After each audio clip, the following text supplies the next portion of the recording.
Today we're diving into the fat electric e-bikes again, this time with the Vakole Q20. This e-bike is looking like a true beast if you ask me.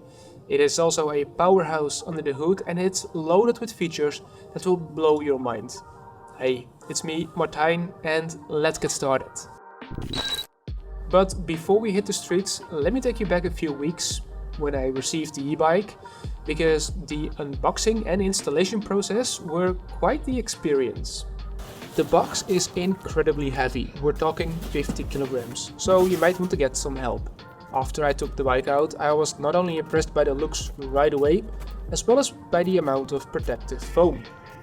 The installation process was smooth and straightforward. With just a few simple steps, it was up and running in about 15 minutes.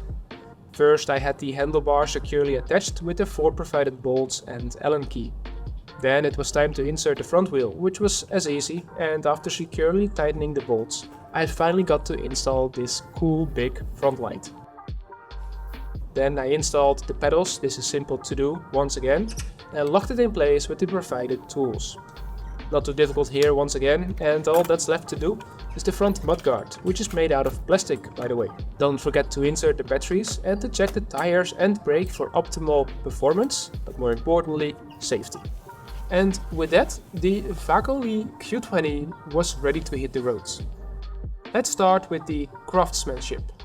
The Vakole Q20 sports a beautifully painted aluminum frame with striking orange accents that demand attention. Not only does it look great, but it's also incredibly robust, capable of supporting riders up to 155 kilograms and accommodating heights from 155 to 200 centimeters. Now let's talk mechanics. The bike is equipped with spring suspensions, a double plate front fork, a vibrant colored rear mono shock absorber, ensuring a smooth and comfortable ride on any terrain. Plus, with the Shimano 7-speed gearbox, you have all the power you need at your fingertips. Comfort is key, and the Q20 delivers in spades. It features a premium stitched saddle, 20-inch alloy wheels with 4-inch tread tires for maximum grip, and a hydraulic braking system with a very cool orange design.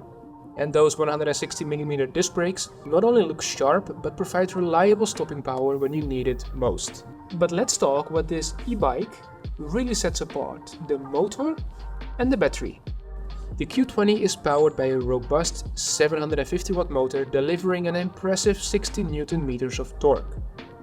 And the star of the show, the double battery made with Samsung cells, offering a jaw-dropping 150 kilometers of autonomy, at least on their marketing material. But enough talk, let's hit the road and put the Q20 to the test. From speed trails to off-road adventures and uphill challenges, we're pushing the Q20 to its limits. The speed limit, for example, is set to 25 km an hour, but that can be unlocked to utilize its 750 watt motor to its full potential. This could be done through the display, which is by the way very bright and colorful, and it's even possible to connect your phone to the bike. But I have to be honest, the app isn't adding any amazing amount of extra features, because basically what you can do from the app is possible from the display as well. After unlocking the e-bike to its full potential, it easily runs more than 40 km an hour, but that is basically illegal everywhere in Europe, so keep that in mind. When it comes to the power of the 750 watt motor, this e-bike got me the easiest and quickest way up the bridge, my standard hill test, as we don't really have those here in Holland. I've never got up so fast, and yes, I did put the speed limit back to 25 km an hour for fair comparison.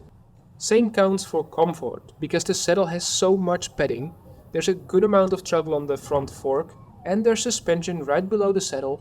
Taking speed bumps, even those intended for cars, are super easy and no problem whatsoever at maximum speed too. And then when it comes to the brake test, at full speed it stops in about 3.5 meters, which is pretty okay compared to the tens of bikes I've tested here on the channel at the exact same location. And of course, this is a result of the hydraulic disc brakes.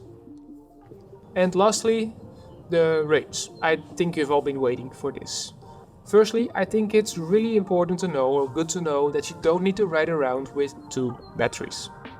So one could be at home charging and the other one is installed. Charging does take more than 5 hours though. Secondly, it doesn't even matter where you insert the battery, up or in between the frame. And if the battery runs out of juice, the bike still works.